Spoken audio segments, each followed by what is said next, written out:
الشيطان الرجيم بسم الله الرحمن الرحيم وبه نستعين إنه خير ناصر ومعين وصلى الله على سيدنا محمد وعلى آله الطاهرين اللهم صل على محمد وآل محمد وعجل فرجهم. Bon, salam alaikum de nouveau. On change de sujet complètement là. On sort des réflexions coraniques et on revient à notre discussion d'hier. Hier, on a introduit le sujet. On va parler de ce thème, vivre l'islam, faire une vie et vision équilibrée. On a dit que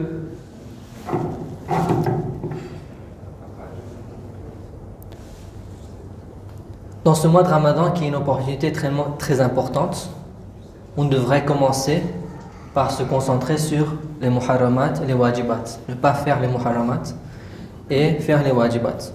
Et on a fait une longue discussion, il n'y a pas besoin de répéter. Mais une question qui vient souvent dans l'esprit de beaucoup de gens, c'est à quoi ça me sert l'islam? Pourquoi est-ce que je devrais faire tous ces wajibats, toutes ces actions? Pourquoi est-ce que Dieu nous a demandé de faire certaines choses et de ne pas faire d'autres choses? Quelle est la raison pour laquelle je devrais vraiment me tracasser pour obéir Dieu? Qu'est-ce que ça me donne vraiment? Pour répondre à cette question, la première chose qu'on devrait comprendre, c'est quoi l'islam? Qui peut nous expliquer c'est quoi l'islam en général? La soumission à Dieu. La soumission à Dieu, d'accord. Autre chose? C'est quoi l'islam? La soumission, c'est la traduction du mot islam. Paix ou soumission. Mais c'est quoi vraiment l'islam?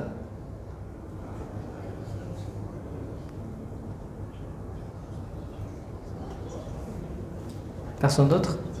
N'ayez pas peur. Hein. Le respect de l'autre, c'est une mode de vie, d'accord? Derrière? Mode de vie, d'accord. Ça veut dire quoi que c'est une mode de vie?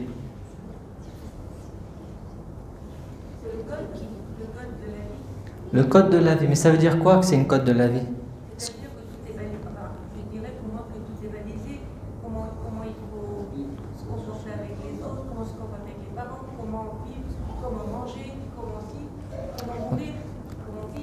Comment mourir? Hassan? Oui, bien sûr. Shahadat, on vient d'en parler. Ouais. Non, c'est une bonne réponse. D'accord, très bien. Est-ce qu'on peut ajouter quelque chose à ça? C'est correct, mais c'est une partie de ce que c'est l'islam. C'est la paix pour notre âme. C'est la paix pour notre âme, d'accord. C'est une description de l'effet de l'islam. C'est pas encore l'islam. C'est une voie vers le Créateur, d'accord. Le ibadat, ça fait partie de l'islam, oui. Autre chose? Chez les femmes, non? Bon. C'était des bonnes réponses, mais ce n'était pas complet. Alors je vous donne une définition complète.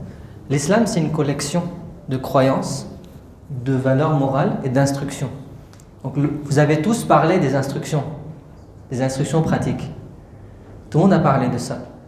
Mais le fait que c'est une collection de croyances et de valeurs morales et d'instructions pratiques pour permettre à l'être humain de vivre dans ce monde, mode de vie, pour atteindre l'objectif de son existence et donc le bonheur et le plaisir éternel. Donc vous avez tous dit un petit morceau de ce que c'est l'islam. D'accord? Donc en réalité, l'islam c'est une religion. Et les religions, normalement, c'est une collection de croyances, de moralité et d'instructions pratiques, de lois. Ces trois-là, ça forme une religion. Et bon, c'est quoi le but de tout ça? Donc c'est un mode de vie. Si on agit sur ça et si on acquiert ça dans notre vie, ça devient un mode de vie, une mode de pensée. Ça devient une vision. Et l'objectif, c'est d'atteindre l'objectif de notre existence. Et donc, quand on atteint l'objectif de notre existence, ce qui vient avec, c'est le bonheur et le plaisir éternel.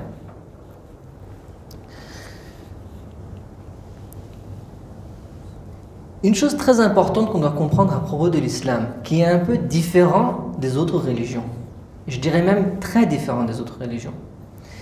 C'est que l'islam est fondé dans la réalité.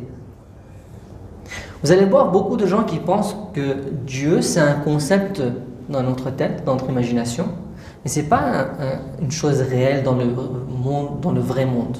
C'est quelque chose que chacun a pour soi. C'est pour ça qu'on a ce concept que la religion, chacun a sa religion, chacun croit en ce qu'il veut. Comment est-ce qu'on peut croire en ce qu'on veut si cette chose est vraiment réelle? Est-ce que ce serait correct de vous dire, si vous voulez croire, j'existe, et si vous voulez le croire, je n'existe pas? Chacun a sa croyance. Est-ce que ça a du sens? Non. Ou bien j'existe, ou bien j'existe pas. La réalité, elle ne change pas. Bon, ce qui change, c'est peut-être que certains d'entre vous n'aiment pas le fait que j'existe. D'accord? Je suis en train de prendre 2 heures de votre temps. Donc peut-être certains d'entre vous, pourquoi ce gars il est venu? Et puis peut-être que certains d'entre vous, vous vous dites, bon, c'est pas grave, il existe. Ça, c'est votre opinion.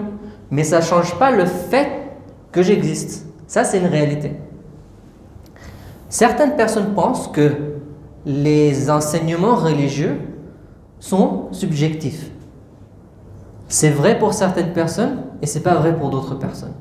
Ça veut dire que ces enseignements n'ont pas une réalité. Mais l'islam, c'est différent. L'islam dit que tout ce que moi je dis, moi l'islam, c'est fondé dans la réalité. C'est vrai, c'est réel. Il n'y a pas de... c'est pas subjectif là. C'est objectif pur. Les croyances dans l'islam, c'est des réalités qu'on ne voit pas mais qui existent. Donc quand on dit alladhina yu'minuna bil ghayb, le iman, la foi, c'est pas dans des choses qui n'existent pas ou qui sont dans notre tête. C'est vraiment la foi dans des choses qui existent, c'est juste que on ne le réalise pas, comme le verset qu'on a vu dans la session précédente, walakin la tash'urun. Mais c'est vrai, c'est une réalité. C'est pas quelque chose qui est vrai pour moi mais pas vrai pour d'autres personnes. C'est vraiment vrai. Bon, il faut bien sûr le prouver, ça c'est une autre discussion. Dieu existe et c'est vrai. Vraiment, Dieu c'est un être qui existe dans le monde réel. Mais la forme de son existence est différente. Elle n'est pas physique. Donc on ne le voit pas, on ne le touche pas. Et c'est pour ça que, petit à petit dans l'histoire, les gens ont commencé à penser que c'est juste quelque chose dans l'imagination. Quand le monde a commencé à devenir plus moderne et matériel, on a petit à petit commencé à penser que Dieu, en fait, c'est juste quelque chose dans la tête. Mais non, c'est une réalité. Et on peut le prouver. D'accord? Ça, c'est comment prouver Dieu et les arguments pour Dieu et tout ça, c'est pour une autre session, Inch'Allah. Donc les croyances dans l'islam, c'est des choses qui sont vraies. Les valeurs morales, akhlaq. Ces valeurs morales, quand on dit par exemple respecter nos parents, c'est une bonne chose. Voler, c'est une mauvaise chose. Tout ça, c'est basé sur le concept de la justice et l'injustice, le bien et le mal. Ça aussi, c'est pas subjectif, que pour moi c'est bien, pour lui c'est mauvais. Non, il n'y a pas de tout ça. Le akhlaq dans l'islam, c'est basé sur une réalité. C'est fondé sur une réalité. C'est pas subjectif, c'est complètement objectif. Contrairement aux sciences sociales dans le monde d'aujourd'hui, où chacun a son opinion, il faut respecter l'opinion de chacun. Nous on dit non, je respecte le fait que tu as une opinion, mais désolé, ton opinion elle n'est pas vraie. Donc on respecte tout le monde, mais ils n'ont pas toujours raison. Donc par exemple, quand on parle d'avortement, l'islam a une opinion sur l'avortement. Est-ce que l'avortement c'est correct ou c'est pas correct? Et l'islam, elle déclare que l'avortement, par exemple, sauf dans des conditions très spécifiques, c'est pas correct. Mon corps, mon choix, qui est très populaire dans l'Ouest, surtout aux États-Unis, au Canada, en Angleterre. En France, c'est un peu moins, je pense. C'est le problème de genre et masculin, féminin, tout ça. C'est beaucoup moins en France. Je ne sais pas combien vous êtes exposés à ça. Dans les Amériques et en Angleterre, c'est le sujet hot topic là.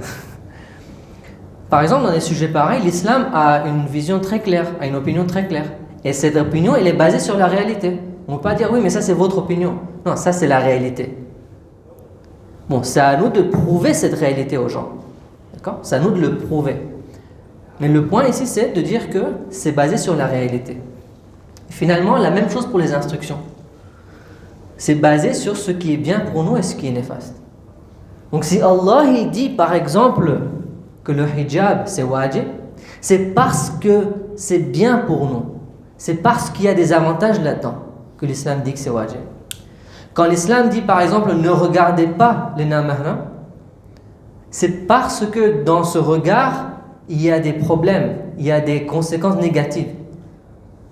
Inch'Allah on va voir plus tard.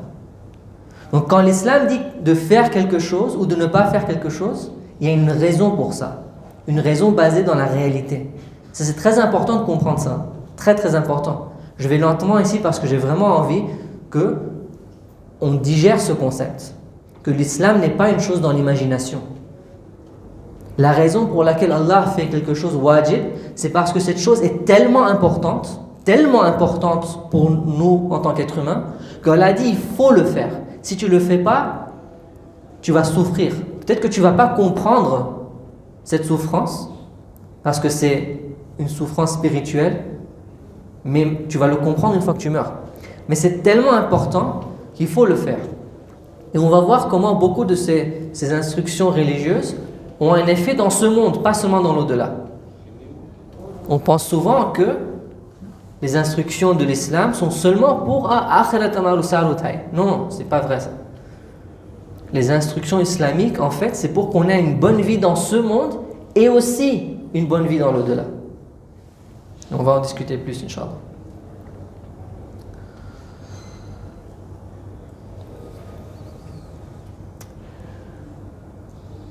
Et donc, Allah, qui est infiniment hakim, il a révélé une religion pour nous guider.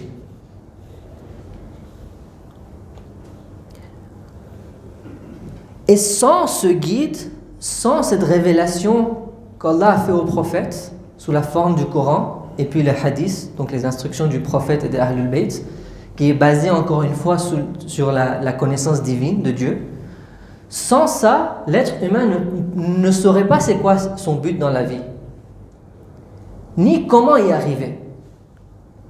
On serait perdu. Pourquoi? Parce qu'on n'a pas les outils nécessaires pour comprendre notre but et comment y arriver. L'intellect est limité.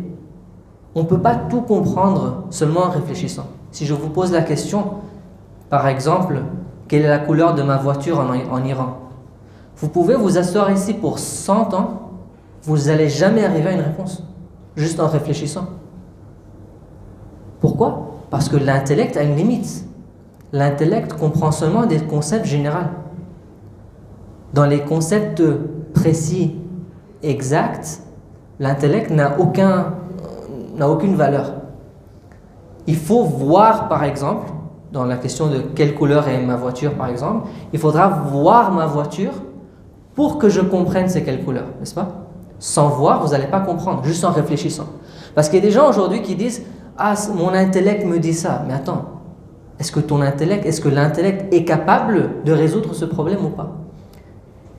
Il y a beaucoup de questions, surtout dans les sciences sociales, dans les akhlaqiyat, même dans les croyances, et surtout dans les ahkam, dans les instructions pratiques, dans les lois, où l'intellect n'a aucun rôle.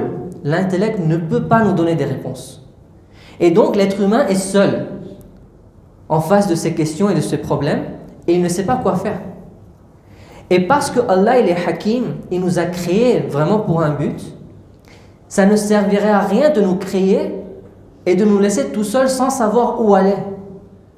Ça ne sert à rien de nous créer et de ne pas nous guider. Ou bien il nous aurait créés avec tous les outils pour qu'on puisse aller vers le droit chemin, ou bien il nous le donne. Et en tant qu'être humain, on voit qu'on n'a pas assez, on n'a pas ce qu'il faut en nous pour aller vers Dieu. Donc Allah nous a révélé. Et c'est comme ça en fait, en très bref, qu'on prouve la nécessité qu'Allah nous envoie un messager. Et je vais vous montrer tout à l'heure que la majorité de nos problèmes viennent à cause du manque de soumission aux enseignements de l'islam. Parce que dans ce monde aujourd'hui, on a mis Dieu à l'écart, parce qu'on a décidé dans le monde d'aujourd'hui de suivre la voie de la laïcité, on voit que le monde est rempli de problèmes. Pourquoi? Comme je l'ai dit, l'être humain en soi-même, seul, sans l'aide divine, ne peut pas trouver des réponses pour ces questions importantes. C'est impossible. L'intellect n'a pas la capacité de le faire. Je vais vous donner des exemples, juste pour vous faire réaliser ce que je dis. On va passer par plusieurs exemples. Le taux de divorce dans le monde d'aujourd'hui. Alors, il y a beaucoup de gens qui disent, bon, le monde d'aujourd'hui, on est avancé en science, on est avancé dans la technologie, on a l'intelligence artificielle. Il y a même des gens qui ont dit qu'on est dans une époque où maintenant Dieu est mort. On n'a plus besoin de Dieu. Tellement on est avancé dans la science, dans la technologie. N'est-ce pas? Je suis sûr que vous avez entendu ça. Que la religion n'est plus nécessaire. La religion avant, c'était pourquoi? C'était pour remplir les trous dans notre connaissance à propos du monde et de l'univers. Mais on connaît tout maintenant. On peut voir l'autre côté de l'univers. On peut manipuler l'ADN. Qu'est-ce qu'on veut de plus? On comprend le tout petit jusqu'au plus grand. On n'a plus besoin de Dieu. Donc voyons l'état du monde aujourd'hui pour voir si vraiment on n'a plus besoin de Dieu. 46% des mariages se terminent par un divorce. Ça, c'est des données de la France. Presque la moitié des mariages se terminent par un divorce. Je ne vais pas analyser ces données. Je vous les dis seulement. L'analyse, ça va venir dans les prochains jours, la prochaine nuit, Inch'Allah. Près de 18% des femmes de moins de 25 ans vivent dans une famille monoparentale. Vous savez, ça veut dire quoi, ça? Il y a une grande population d'enfants qui grandit dans une maison où il n'y a pas de père. Normalement, ça, c'est souvent la mère qui est le seul parent. Et les seuls parents de plusieurs enfants. Donc les mariages et des familles cassées. Le taux de divorcialité explose dans les grandes villes. Les zones où l'on divorce le moins sont les plus rurales. C'est pas moi qui ai écrit ça. Moi, j'ai juste pris ça des recherches. Et sans le dire, sans aucune analyse, vous allez voir certains messages. Ça, c'était très intéressant pour moi. Que le divorce se passe plus dans les grandes villes que dans les villes rurales. Et dans les grandes villes, normalement, on est beaucoup plus moderne. Et dans les villes rurales, on est beaucoup plus traditionnel. 70% des femmes qui divorcent exercent une activité professionnelle. 70%. C'est pas peu. Qu'est-ce que ça veut dire? Pour l'instant, je ne veux pas en discuter. N'allez pas dire plus tard que Cheikh, il dit que les femmes ne devraient pas travailler. C'est pas ça que je dis du tout. Ne mettez pas des mots dans ma bouche, j'analyse pas ces données pour l'instant. Je vous dis seulement des datas qu'il y a en ligne, et puis on va les discuter, Inch'Allah, dans les nuits qui suivent. On est là encore pour quelques nuits, Inch'Allah. La décision de divorcer fait souvent suite à la découverte d'une relation extra-conjugale, l'infidélité. C'est souvent le cas. Je ne me rappelle plus du pourcentage, je ne l'ai pas amené. Mais il y a un grand pourcentage de cas de divorce qui sont à cause de ça. Les familles monoparentales, 1,9 million de familles sont monoparentales. Donc il y a un parent seulement. Souvent à cause du divorce. La raison principale, c'est les divorces. Dans 82% des cas, c'est la mère seule. Elle a beaucoup d'enfants. Et la plupart du temps, ces familles sont dans la pauvreté. Je suis en train de vous donner des données pas de Madagascar. Ça, c'est de la France. Ça, c'est la France. Ni la hauteur de la modernité. La source de la modernité. C'est la France. L'Angleterre, les États-Unis. Là, j'ai pris la France. Si je ne me trompe pas, les États-Unis, c'est encore pire. D'accord ? 41% des mères n'ont jamais été mariées. Et ces mères-là, qui n'ont jamais été mariées, donc ils ont eu des relations hors du mariage, elles se trouvent seules. Le père les quitte. Elles sont dans la pauvreté. Il n'y a personne pour prendre soin d'elles. Elles sont forcées à travailler et à faire grandir leur enfant. C'est difficile, Plus de nombre de problèmes sociaux dans les zones où les familles monoparentales sont plus nombreuses.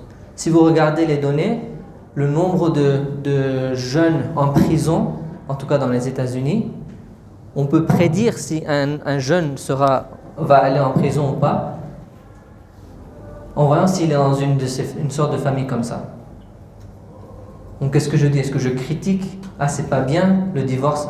Non, je dis rien de tout ça, on va parler de tout ça. Je vous en prie, ne mettez pas des mots dans ma bouche, ne dites pas, ah chérie, il ne faut pas faire des divorces, et puis maintenant vous commencez à juger des personnes que vous connaissez. S'il vous plaît, ne faites pas ça. On n'est pas là pour juger les gens, chacun a sa situation, chacun connaît pourquoi il a fait ce qu'il a fait. On n'est pas là pour juger les autres, on est là pour juger soi-même et pour comprendre une situation du monde, dans le monde. D'accord? Pas pour juger les cas spécifiques.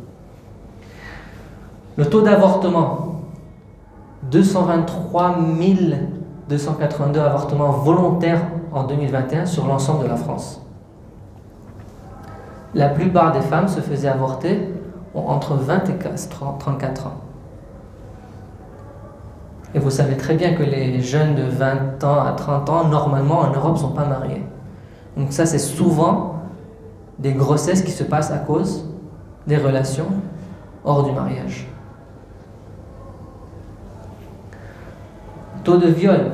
En moyenne, le nombre de femmes âgées de 18 à 75 ans qui, au cours d'une année, sont victimes de viol ou de tentatives de viol, estimé à 94 000 femmes. Donc presque 100 000 femmes dans l'année. Ça, c'est la hauteur de la modernité. Là où on n'a plus besoin de Dieu, on a trouvé la solution pour l'humanité. Là où il y a le droit des femmes, c'est... On pratique tellement le droit des femmes dans ces pays qu'on critique les autres pays. Et ça, c'était très intéressant. On va en parler, Inch'Allah. 91% des cas, ces agressions ont été perpétrées par une personne connue de la victime. Donc ça, c'est pas des gens qui se promettent dans la rue, dans une rue, tard la nuit, et des gens qui viennent et qui leur agressent. Non, non. Ça a été fait par des victimes, qu'une personne que la victime connaît. Et c'est là où on va réaliser l'importance de gérer les relations hommes et femmes dans les familles, dans les communautés, dans la société. Taux de suicide. En 2019, on estime que 703 000 personnes sont mortes par suicide dans le monde. 700 000 personnes se sont pris la vie, se sont tuées. Avec 25 suicides par jour, la France possède un taux de suicide supérieur à la moyenne des pays européens. 25 personnes par jour se tuent en France. En France. La famine et les guerres. Ça, nous, on ne le réalise pas trop, parce que nous, on habite, alhamdoulilah, on mange notre pila et notre bilani tous les jours, on ne sait pas c'est quoi ça, malheureusement.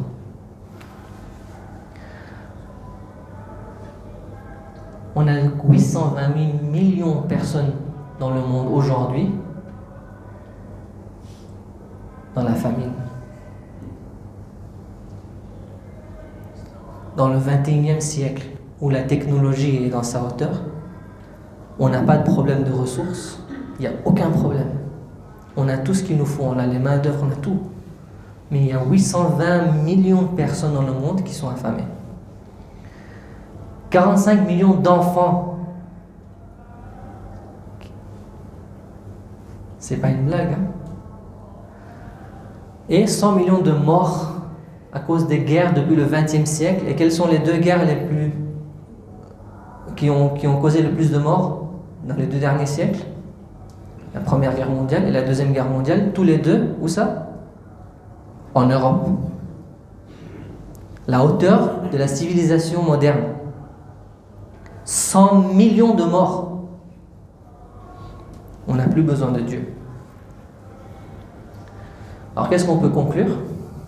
Vous connaissez Silicon Valley, Google, Twitter, ils sont tous là-bas.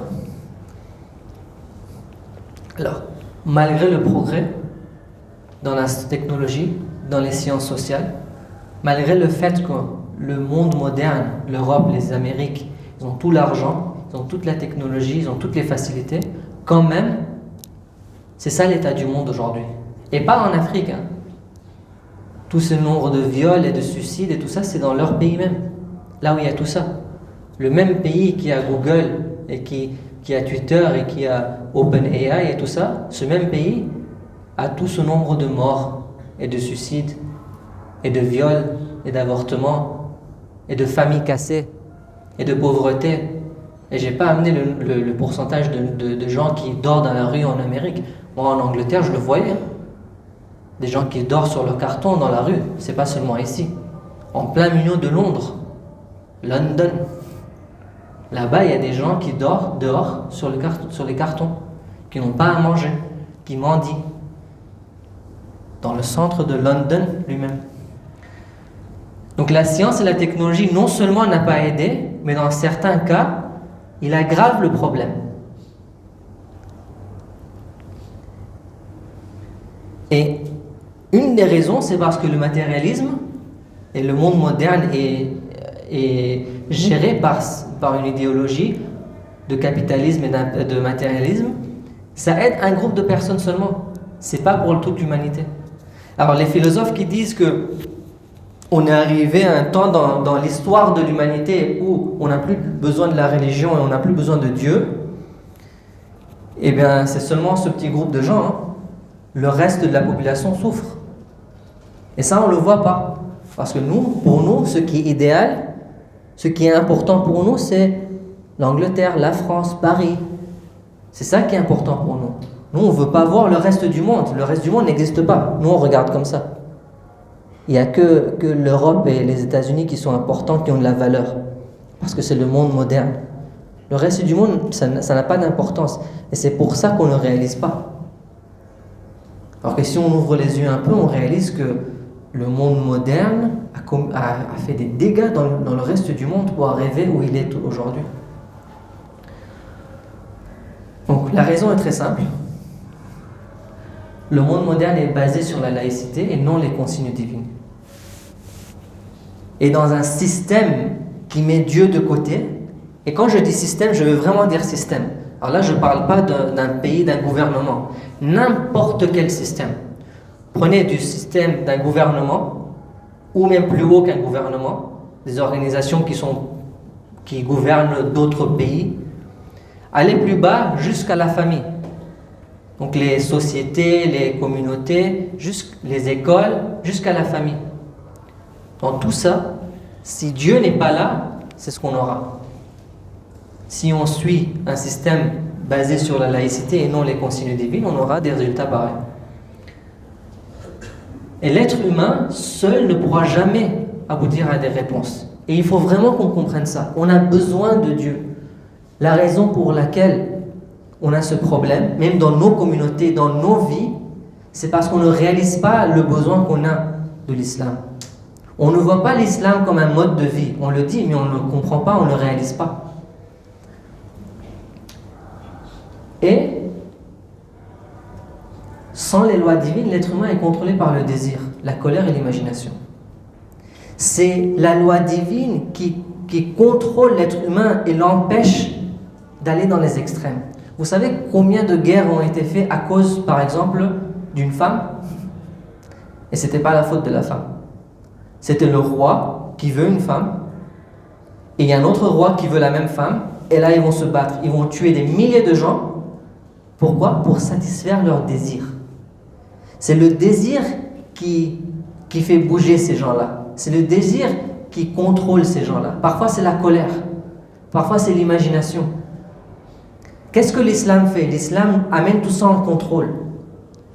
Dans un système islamique, le taqwa, c'est une partie très importante du leadership. La personne qui est en haut doit toujours avoir le taqwa, minimum. Pourquoi? Parce que c'est le taqwa qui empêche la personne à suivre ses désirs et sa colère et tout ça. Bon, on a commencé un peu tard aujourd'hui, donc je pense pas qu'on pourra finir. Je vais passer ce hadith, c'est un très beau hadith, c'est le khutbah de Fadakia, une partie du khutbah de Fatima, où elle parle du prophète et l'état de l'Arabie avant que le prophète il vienne et qu'est-ce que le prophète il a fait. Et c'est là qu'on réalise qu'en fait le prophète et l'islam, c'était là pour donner la vie à la population, à la société humaine. Et donc l'islam, c'est la solution de nos problèmes, que ce soit des problèmes politiques, économiques, culturels, sociaux, familiales, individuels. Tout aspect de notre vie, l'islam a une solution pour ça. Pourquoi? Parce que les enseignements de Allah sont en ligne avec notre nature humaine. Allah comprend le fait qu'on a des désirs, le fait qu'on a la colère. Et Allah comprend les dynamiques sociales. Il comprend comment ça marche, les relations entre les gens, que ce soit entre parents et enfants, que ce soit entre couples, que ce soit entre amis, que ce soit entre hommes et femmes, que ce soit entre quelqu'un un leader et les gens qu'il contrôle. Allah comprend ces relations et ces dynamiques. Et les lois de Dieu sont basées sur tout ça, parce qu'il connaît ces choses. Moi, j'irai un peu plus loin et je dirais que si l'islam contrôle la science et la technologie, on irait beaucoup plus loin et beaucoup plus vite. Et beaucoup plus sûr aussi. Sans tous les dégâts que la science et la technologie a causés aujourd'hui. Que ce soit des dégâts physiques, comme par exemple la bombe nucléaire, ou que ce soit des dégâts émotionnels, comme par exemple l'activité de la pornographie, ou que ce soit par exemple des dégâts familiaux, encore pornographie et des trucs pareils. Les réseaux sociaux, je ne dis pas que l'islam est contre les réseaux sociaux. Ce que je dis, c'est que l'islam, si on laisse l'islam faire ce qu'elle fait, on aura des réseaux sociaux beaucoup plus sûrs, beaucoup plus contrôlés d'une façon positive, où on peut les utiliser vraiment et en profiter vraiment au maximum. Et tout ça, c'est basé sur la justice et la sagesse divine en faveur de l'humanité, pas en faveur d'un petit groupe de gens qui veulent de l'argent et qui ont du pouvoir. Et ça, c'est très très important. Là où vous allez, dans n'importe quel pays, dans n'importe quelle société, si ce n'est pas l'islam qui gouverne, vous allez voir que toujours et toujours, c'est un nombre limité de gens qui profitent de cette organisation, de cette communauté, de ce pays, de cette organisation. J'ai une petite remarque, c'est vrai que là, malheureusement, les gens font qu'il y a la guerre, il y a beaucoup de guerres religieuses, finalement, quand on voit l'Iran avec les États-Unis, l'Israël, la Palestine, etc. Ça a quand même l'importance religieuse de ces guerres-là. Ouais. C'est vrai qu'il y a beaucoup de guerres à cause de la religion. Mais vous allez voir que quand l'islam rentre dans une guerre, c'est toujours basé sur la justice et la sagesse. Si j'avais plus de temps, je veux finir rapidement parce que c'est déjà temps. Mais vous allez voir, par exemple, dans Nahj al-Balagha, c'est très très beau. Allez lire à propos de la bataille de Siffin. C'est incroyable. Ça n'a aucun sens si vous le regardez d'un point de vue moderne. Imam Ali a essayé de ne pas avoir un combat avec Muawiyah, tellement il a patienté 14 mois. 14 mois, les deux armées étaient là, prêts à se battre, et Imam Ali continuait à essayer de ne pas avoir la guerre. 14 mois. C'est un quart de son hukumat. Pourquoi? Il essayait qu'il n'y ait pas de guerre, que les gens ne meurent pas juste comme ça. C'est à la fin, quand vraiment il n'y avait pas de choix, on ne pouvait plus rien faire. Il a tout essayé, que là il s'est dit bon, on y va. Et vous allez remarquer la même chose dans les Marajis aujourd'hui. Les Marajis vont éviter la guerre. Il y a eu des temps, par exemple en Iran, où on se disait c'est fini, l'Iran va attaquer. Mais ils n'ont pas attaqué. Parce que quand on doit voir les conséquences, parfois on se dit bon, les conséquences sont tellement difficiles et mauvaises que c'est mieux de ne pas le faire. Si quelqu'un d'autre était à sa place, ils auraient fait une guerre complète. Inch'Allah, on peut en discuter plus tard, plus de détails. Et tout ça, l'islam a fait tout ça à la main, tout ce système, pour qu'en fin de compte, l'humanité en total, pas certaines personnes qui ont vraiment un esprit fort et qui peuvent se contrôler, mais vraiment le maximum nombre de personnes peuvent aller au paradis, peuvent avoir une vie spirituelle. Et vraiment tout ça, ça a été fait pour ça. L'islam essaye de nous donner une bonne vie dans ce monde, en paix et en sécurité, pour qu'on puisse facilement être spirituel et aller plus haut et atteindre notre but dans ce monde. Donc tout ça, c'est fait pour ça. Et je vais arrêter ici, bien que j'ai d'autres choses à dire, mais je ne veux pas prendre plus de votre temps, ça ne serait pas correct. Donc je vais arrêter ici et dire que vivre l'islam, c'est vivre une belle vie. Et comment? Inch'Allah, on va en parler demain. Sallallahu ala Muhammad wa ala alihi tahirin. Allahumma salli ala محمد وآل محمد.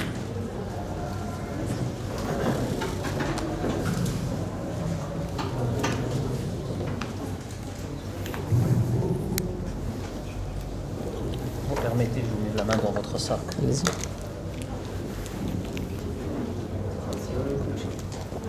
Et comme ça va? Ça va? Alhamdoulilah. On s'est déjà vu, non? En Iran. Je sais pas. J'ai l'impression. Vous faites partie du Rosa de Bab Ouais. el-Ghazar, c'est ça? Oui. Oui. J'ai vu.